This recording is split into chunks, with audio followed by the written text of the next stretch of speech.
unfold.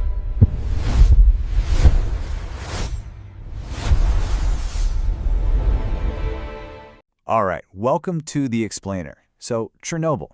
You think you know the story, right? But what if I told you it's not just history, it's actually a warning that's still playing out right now?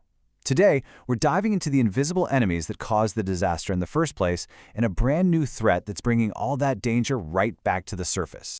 You know, for most of us, Chernobyl is like a ghost story. It's this relic from the Cold War, sealed away in a giant concrete tomb, something that seems completely frozen in time. It feels like this historical event we can just study from a nice, safe distance. But what if that's not the case at all? What if that threat is not only still there, but it's actively evolving? What if the seal that was meant to protect all of us has been broken? Because the story absolutely did not end in 1986. A new and pretty alarming chapter has just begun. Okay, picture this, and believe me, this isn't some far-fetched sci-fi scenario. A drone strike hits the containment structure. Suddenly, the historical disaster site becomes an immediate active crisis. To really get the gravity of this new problem, we have to go back and face the invisible enemies that caused the whole catastrophe to begin with. See, the first invisible enemy wasn't the radiation. It wasn't even a single technical mistake. No, it was a dangerous, really seductive idea.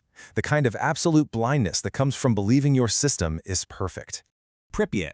This place was the Soviet showcase, an Atomgrad, an atomic city built for the best and brightest. Can you believe the average age was just 26? It was this city of young scientists and their families, living in a total bubble of abundance, all thanks to the nuclear plant next door.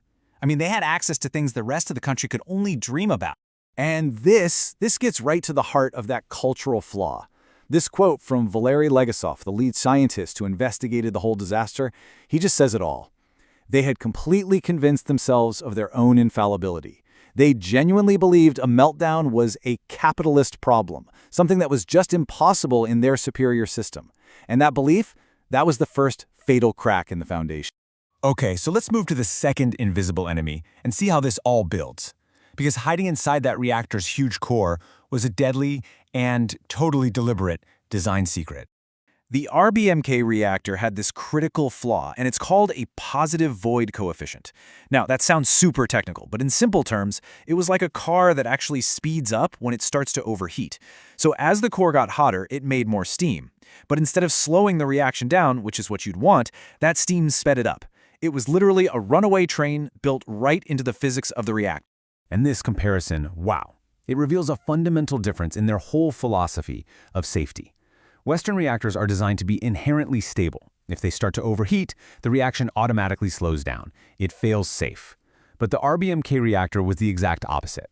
It was dangerously unstable at low power, which of course were the exact conditions during that disastrous safety test. And here it is, the detonator. If the reactor was a bomb, the emergency shutdown button was the trigger. The moment they pushed that AZ5 button, control rods with graphite tips started going into the core. But for a few critical seconds, those tips actually displaced water and caused a massive power surge. The emergency brake literally acted as an accelerator. So you take that catastrophic design flaw, you combine it with human error, and boom, you get the explosion. And in an instant, it unleashed the third invisible enemy. A war against the atom itself. A killer you can't see, you can't smell, you can't taste. 20,000 Roentgens per hour. That was the radiation level on the turbine hall roof right where the first firefighters showed up. So a Roentgen is a measure of radiation exposure. Just for perspective, a lethal dose is around 500 Roentgens over several hours. These men got that dose in under a minute. The story of firefighter Vasily Ignatenko, it shows you the horrifying, methodical way acute radiation syndrome works. After the initial sickness, there's this really deceptive latent period. They call it the walking ghost phase, where the victims actually feel better. But it's a complete biological lie. Internally, their cellular machinery is already destroyed, and the body is just dismantling itself from the inside out. 90 seconds. That was the absolute maximum time the biorobots were allowed on that roof. When all the advanced Soviet and German robots failed, their electronics were just fried by the insane radiation. The military sent in thousands of soldiers in makeshift lead armor to clear the radioactive graphite by hand. They got 90 seconds, one shovelful, and they were out.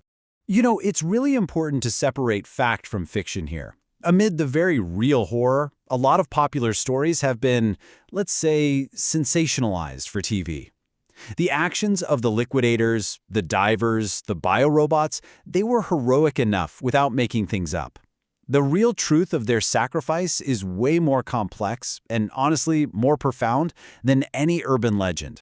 So for decades, the site was contained, first by that hastily built sarcophagus, and then by the incredible new safe confinement arch.